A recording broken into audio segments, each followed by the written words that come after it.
Good morning to everyone.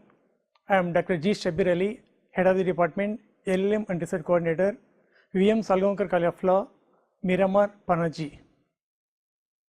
As you have gone through various modules of access to justice and still you are going through other modules of access to justice, today I am going to discuss with you about access to justice with respect to administrative authorities. As you have seen about access to justice with respect to consumers, prisoners, women, children, and today we are looking into a new area, that is access to justice and administrative authorities. Before going to present, let us look into the schema of the presentation for today's. First we are going to discuss about objectives, then we are referring to interaction, then we are referring to administrative authorities.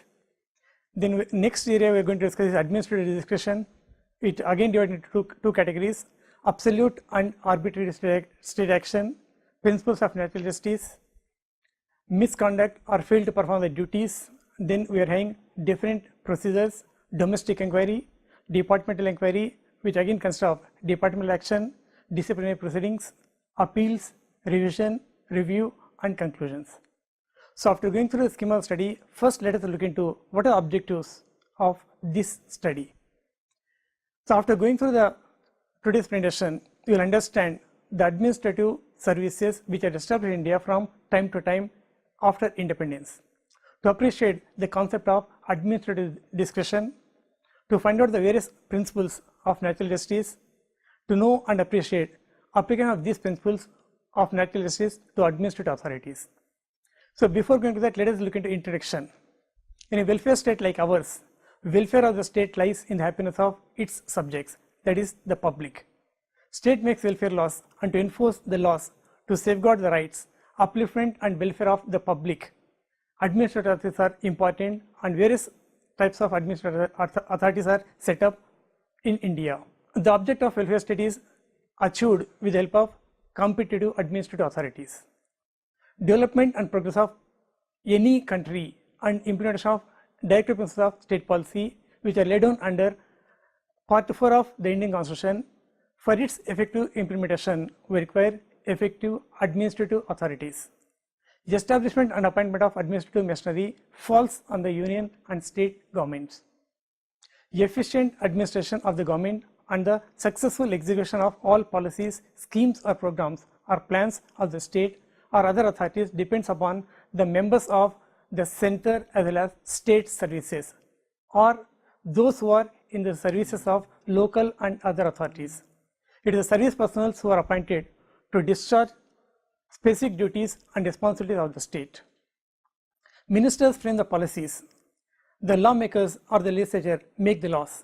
Effective enforcement or implementation of these laws falls on the civil servants, or we can call them as administrative authorities. Civil servants plays an important role in administration. The Constitution of India laid down the various provisions regarding appointment, tenure, removal of administrative authorities. The success of all policies and programs of the state substantially depends upon these services or these authorities. Therefore, the service of honest and sincere cadre officers is precondition for achieving the aim and objectives of the welfare state. Public servants are expected to exercise their powers in discharge of their duties and responsibilities impartially without any fear or favor. Now, after going through the instruction, let us look to administrative authorities. To administer and implement various laws made by our lawmakers or legislatures, administrative authorities or civil services are further classified into three important categories. At the top level, there is an executive class to take up greater responsibilities. Below them is the administrative class, which consists of highly competent personnel who provide the necessary leadership. At the base, there is a clerical class of people who have to perform purely routine work. So if you refer to classification of administrative authorities, further these authorities are also divided into two categories. One is gazetted as well as non-gazetted officers or non-gazetted service.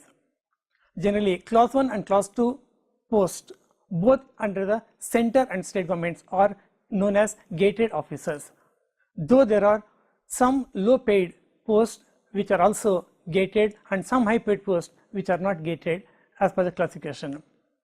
Now they are known as, or they are further classified into Group A, Group B, Group C and Group D categories.